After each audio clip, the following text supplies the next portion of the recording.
fossil. It's a fossil fish, as you can see, preserved in stone and split right through the middle.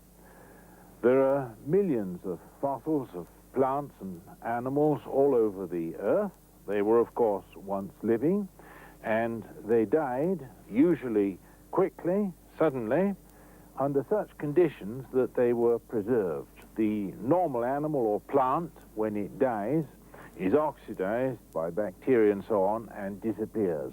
But these have been preserved by the special circumstances, deposited in water, and here we have our fossil. Now, it's our purpose to look at these fossils and see what they can tell us about the past biological history of the Earth.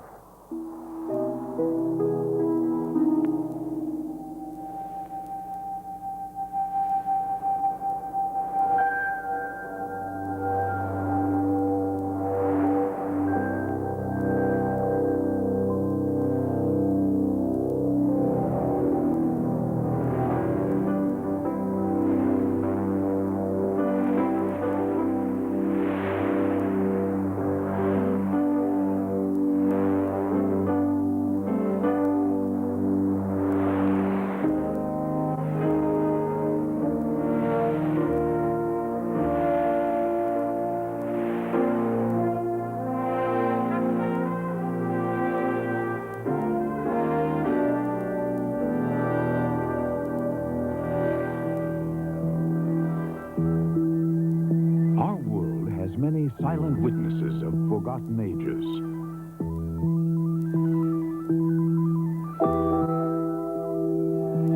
Not only man has witnesses for his past, the earth itself has them as well.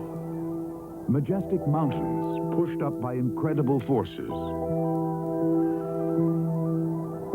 Works of art created by wind and water, carving sculptures of immense, breathtaking beauty. They are silent. They speak no words.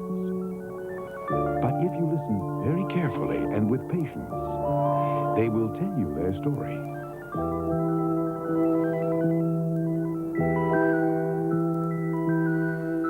Like bricks set in place by a master bricklayer, the Earth's layers pile up, forming fantastic structures that thrust into the sky.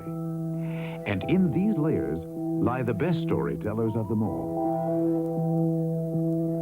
Thousands, millions of them, fossils, stone remnants of once living plants and animals. Here are fossils of thousands of dinosaurs buried in a huge mass grave, almost immediately covered by mud and sand so their bones did not decay. They were fossilized. From their remains, carefully separated from the rocks surrounding them, we can get a good idea of their immense size and strength.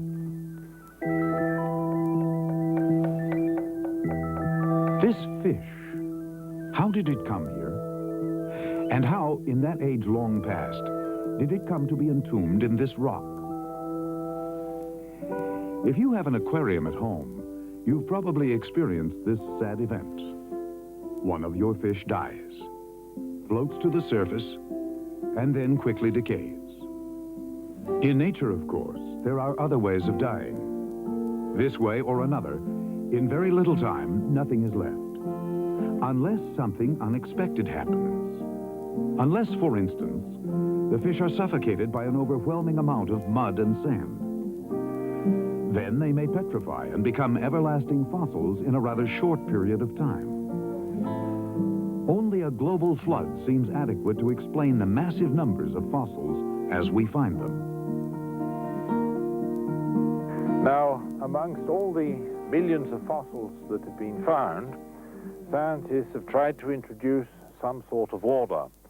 And the order that they've produced is the order of the so-called geological column. The first layer, which is supposed to have been settling down onto the crystalline base rock, is the Precambrian. Then you go to the Cambrian, right through the Triassic, and then through to the Quaternary and recent, where you find man's fossils. Now, it's very important to be able to date the fossils which have been found. and this is done by the index fossil method. It has been found that in, say, the Cambrian, you do get, typically, the trilobite. Now, fossils which are typical are called then index fossils, and they're dated by the position they occupy in the geological column. The trouble is that you can't always, or you very seldom, do find a column like this. So we must have another way of dating the column. How do evolutionists determine the age of these fossils made of hard rock? What method do they use, for instance, to date these dinosaur bones? Are they really millions of years old, as evolutionists claim? It is important to point out that dinosaur remains have not been proven to be millions of years old. This is simply part of the theory of evolution. If you asked an evolutionary paleontologist how old a particular dinosaur bone was, he would probably do the following. First, he would try to determine what creature the bone had belonged to.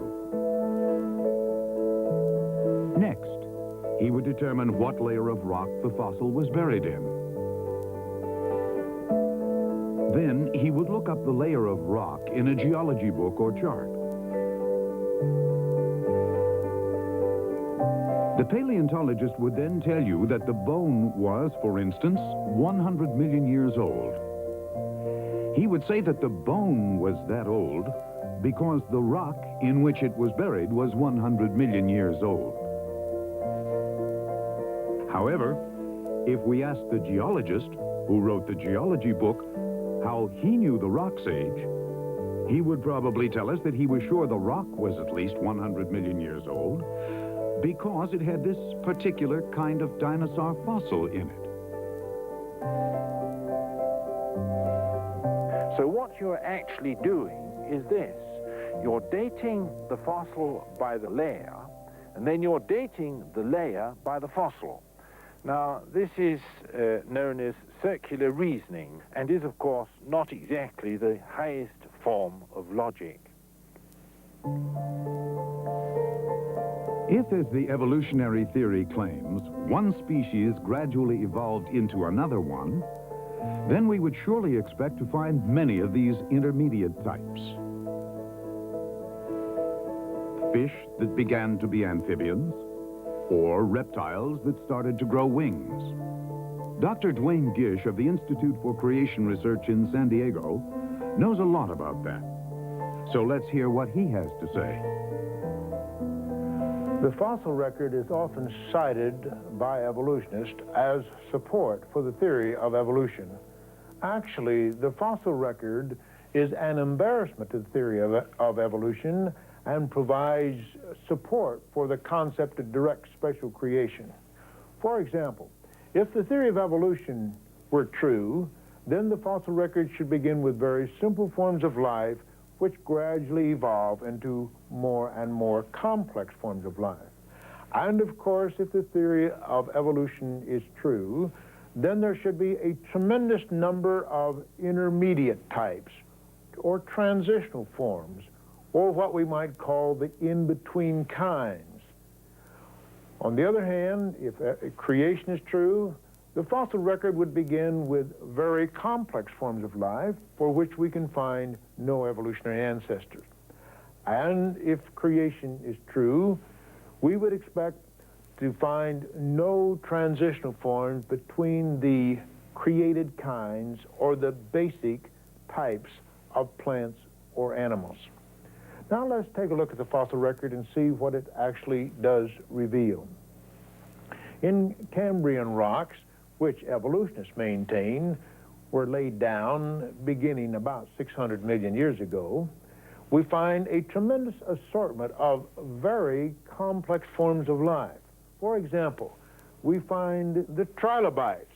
They are so complex that evolutionists have estimated that their evolutionary origin would have required perhaps 2,000 million years. Now, if all of this is true, then in the pre-Cambrian rocks, rocks which generally are found below Cambrian rocks, In those Precambrian rocks, we must find the evolutionary ancestors of these complex invertebrates. Many of these rocks are undisturbed and perfectly suitable for the preservation of fossils. What do we find in those Precambrian rocks? Well, certainly we can say this. Nowhere on the face of the earth has anyone ever been able to find the evolutionary ancestors of these Cambrian animals. No evolutionary ancestors for sponges, or jellyfish, or sea cucumbers, or sea urchins, or brachiopods, or worms, or any of these creatures have ever been found. They have found what they believe to be fossils of microscopic bacteria and algae, single-celled microscopic creatures, but nothing in between has ever been found. In other words, these complex animals appear abruptly, fully formed, with no evolutionary ancestors, and this is what we, of course, would expect on the basis of creation. Now, evolutionists also believe that one of these invertebrates gave rise to vertebrates, and they believe the fishes were the first vertebrates. Vertebrates are animals which have internal skeletons or backbones, in contrast to the invertebrates, which are either soft-bodied or have shells. They believe that this transition from the invertebrates to the vertebrates took about, 100 million years. Now, if that's true, then, of course, we must find a vast number of these intermediate types in the fossil record. What do we actually find? Not one single transitional form has ever been found. The fishes appear abruptly, fully formed, and absolutely no ancestors for the fishes have ever been found. So we're left with the same conclusion regarding the rest of the story of the fossil record. No intermediate types between invertebrates and vertebrates. No intermediate types between fish and amphibians. None between amphibians and reptiles. And none between reptiles and mammals. To make a long, complex story a bit shorter, no intermediate types at all have ever been found anywhere in the world, neither living nor fossil. But could we have just missed them or overlooked them? Let's look at one of the most important steps, one that could hardly be overlooked: the development of flight.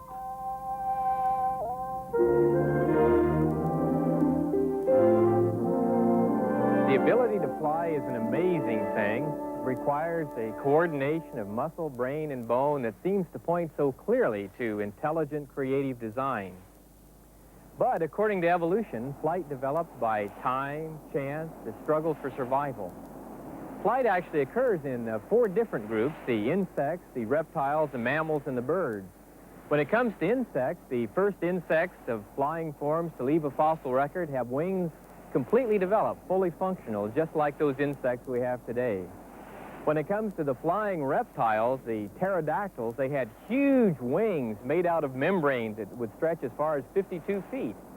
Surely, if these forms had evolved from running reptiles, there ought to be hundreds of transitional forms at least to show how that change from leg to wing occurred. So far, not one transitional form has been found. When it comes to the mammals, the flying mammals are the bats. These are among the most highly special groups of mammals we have, and yet they occur early in the fossil record of mammals, and they look just like the kinds of bats we have today. When it comes to these groups, the insects, the reptiles, and the mammals, the evidence is crystal clear. The kind of integration of parts we see seems to point so clearly to creation. If evolution were true, we ought to have thousands of transitional forms, and yet not one has ever been found. But when it comes to birds, the story changes a little bit. Here, at least, the evolutionists believe they found one example of a missing link. It's an unusual kind of bird called Archaeopteryx. Now, Archaeopteryx has wings and it has feathers like a bird, but on those wings are claws. There's no keel down the breastbone. In the bill are teeth. These are all things we would normally associate with reptiles. I used to tell my university classes that myself when I taught evolution. Here's a perfect example of a missing link that's been found. But let's take a second look at that Archaeopteryx. When you take a look, for instance, at the teeth, we find, sure enough, no living birds have teeth, but some fossil birds have teeth.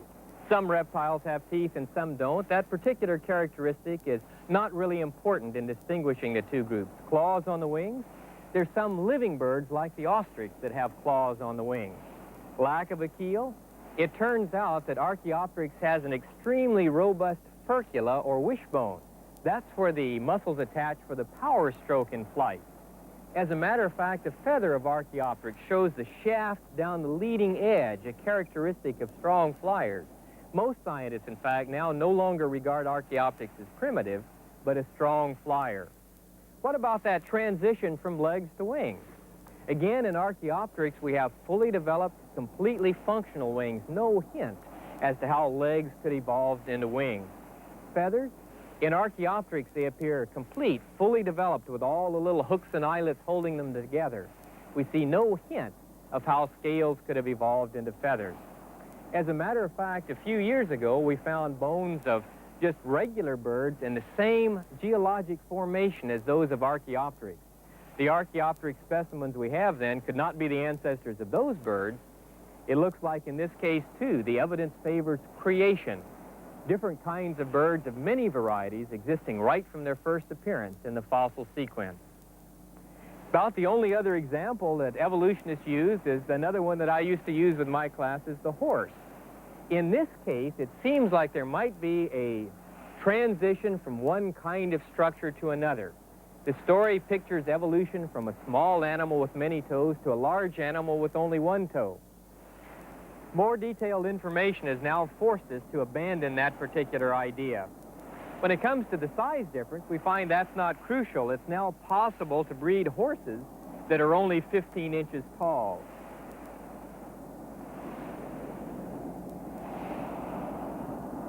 What about the so-called dawn horse? We now know that it's not a horse at all. Instead, it's a rock badger or a coney, what scientists would call a hyrax. The official name, as a matter of fact, for that dawn horse is Hyracotherium.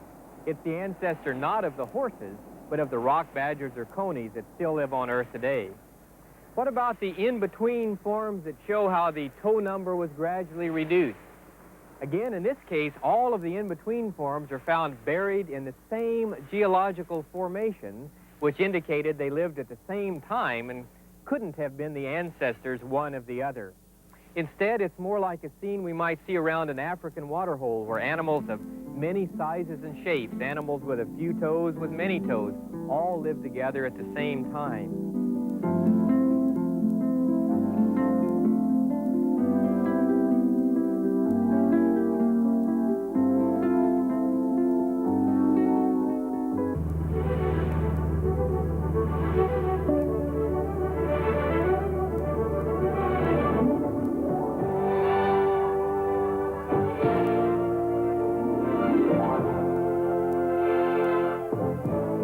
Canyon, one of the most impressive sights on Earth. Hot, dry, and barren, it stretches out over hundreds of miles.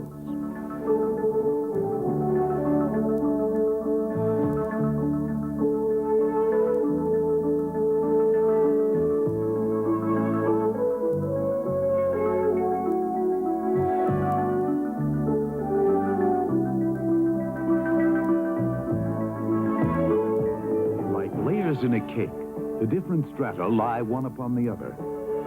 Most of them, sedimentary rocks, are deposited by water, settling when the water recedes, only to be covered by a new layer washed in by succeeding waters.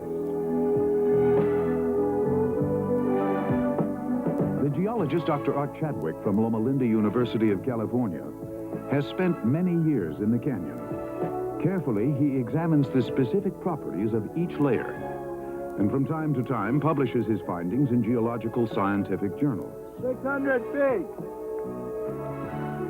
Together with his assistant, he measures the landscape, and the characteristics of the different layers tell their own story.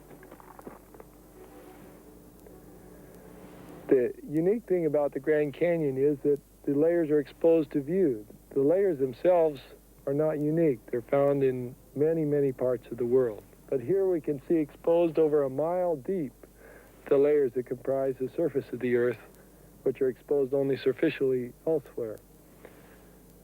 Our study took us to an area to the west of here in Monadnock Creek, where there is a cliff that stands over 800 feet above the surrounding floor.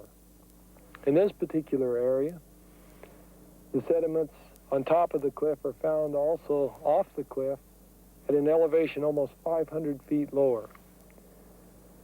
This would suggest that at least 500 or 600 feet of water were present at the time these layers were deposited. Since these layers required a lot of energy to be laid down, it follows that the processes involved must have also been energetic processes. This flies in the face of traditional thinking about how the layers got here. In fact, these layers must have come in here very rapidly. This is not to say that the entire column accumulated in a short time necessarily, but it's consistent with the idea that a single layer came here almost instantaneously by a process known as turbidity currents, or something similar to that. Turbidity currents have come to be recognized in the last 30 or 40 years as important processes in sedimentation. The unique thing about them is that they occur so fast. The sediment is deposited in areas up to 100,000 square miles. At 50 or 60 miles an hour, the sediment moves across the floor. So we can accumulate great quantities of sediment in a given area very rapidly.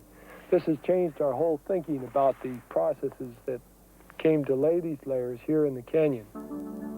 Not only do geologic studies show that most of the layers of the canyon were formed quickly under massive flood conditions, but they also indicate that the canyon was eroded into its present basic form very rapidly. It was not the slow-paced erosion of the Colorado River that carved the bulk of the canyon, a process that would have taken millions of years. The canyon seems to have had a much more catastrophic origin. Many creationists believe that most of this awesome series of formations originated in the spectacular upheavals and after effects of the great worldwide flood of Noah's day.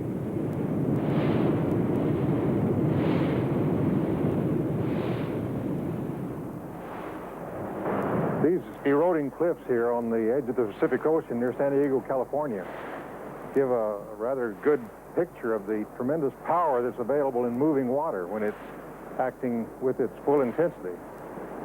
And so the question about whether the flood could have really done significant geological work, I think is obviously yes. As to just what caused the flood and how it was that the world was covered with water, we may not know all of the answers. The Bible does say in 2 Peter chapter 3 that the world that then was, being overflowed with water, perished. And the word overflowed in the English Bible is really cataclysmed in the Greek. In other words, it speaks of a worldwide cataclysm in which the whole geology and geography and topography of the earth was changed.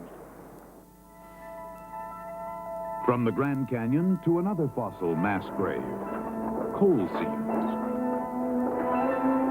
Deep inside the earth, the black gold can be dug.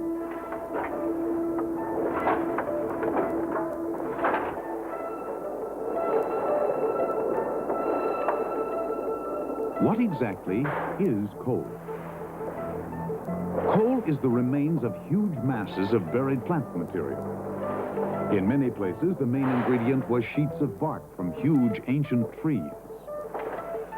Pressed and carbonized, these blackened remains have come to serve as a valuable source of energy.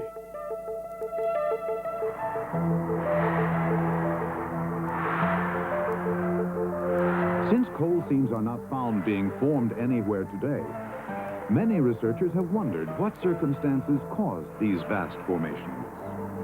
How exactly was coal formed? Geologist and coal expert Dr. Stephen Austin has studied that question extensively. There are two theories for the origin of coal. One theory is the swamp theory, and the second theory is the flood theory. The swamp theory suggests that the plants that we see forming this coal formed millions of years ago in swamps. The buildup of plant material formed a thick layer of peat and this became later compacted and hardened into the rock we today call coal. The second theory is the flood theory. This suggests that the plants that formed the coal did not grow in place, but were transported from some other location. In other words, that they were washed in or transported by water. Coal deposits are always found in sediments deposited in water and are commonly associated with huge quantities of marine fossils. Dr. Austin's extensive research on coal seams in the United States has shown that many coal layers were originally deposited on the ocean floor beneath huge floating masses of vegetation. These mats of buoyant debris were made up of whole forests of uprooted trees and plants, swept away from land in a massive catastrophic flood, under conditions like Noah's flood. Waterlogged plant matter, particularly including loosened tree bark, sunk to the bottom beneath the floating mats as they were driven about by winds, waves, and currents. Many layers of plant debris were built up in this way and subsequently buried beneath muddy sediments, which later hardened into rock. As a result of this flood deposition, in some instances, fossil tree trunks can be found buried at various angles and extending through thick layers of coal and other sediments. But how long does it take to transform the plants into coal? Most people think that it takes thousands or millions of years to form coal. But that's not true. The idea that coal takes a long period of time to form is not substantiated geologically, because we can actually form coal in the laboratory in a brief period of time. Pressure is not the major factor in forming coal, because in many areas, especially here in the eastern part of the United States, the coal is in very twisted and deformed stratum that have been subjected to huge amounts of pressure, and yet they do not show the effect of coalification like they should if pressure is the factor that forms coal. The final factor that's forming coal is temperature, and most everybody now agrees that temperature is the major factor contributing to coal. A brief short-time heating event can explain the alteration of the plants to form this hard and compact and black rock that we see today.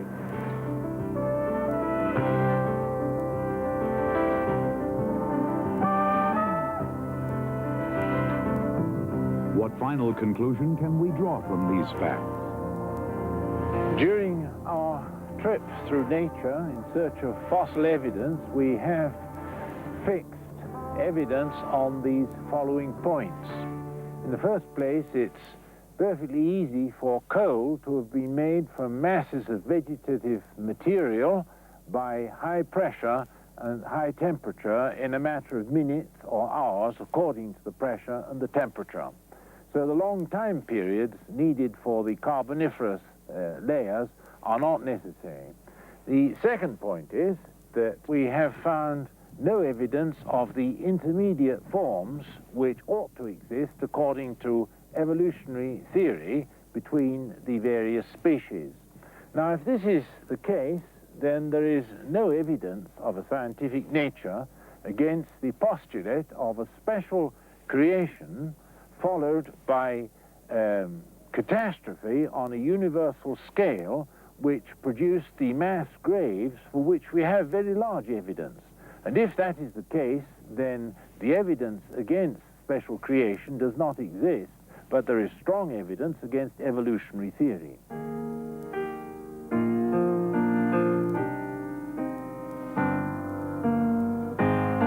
And here, at the Grand Canyon, the search for our origins ends. As the sun goes down, the day draws to a close, and one wonders if this awesome devastation could happen to an Earth so beautiful, so lovingly created by God. Could it happen again? The Bible says it will. This Earth will be judged not by water, but by fire, and again because of the sin and wickedness of man. Is there an escape? The Bible says that whoever puts his life in the hands of the Son of God, Jesus Christ, will be saved. Through God's grace, you can make that decision at this very moment and be saved for all eternity. And please, don't wait, because no man knows the day or the hour.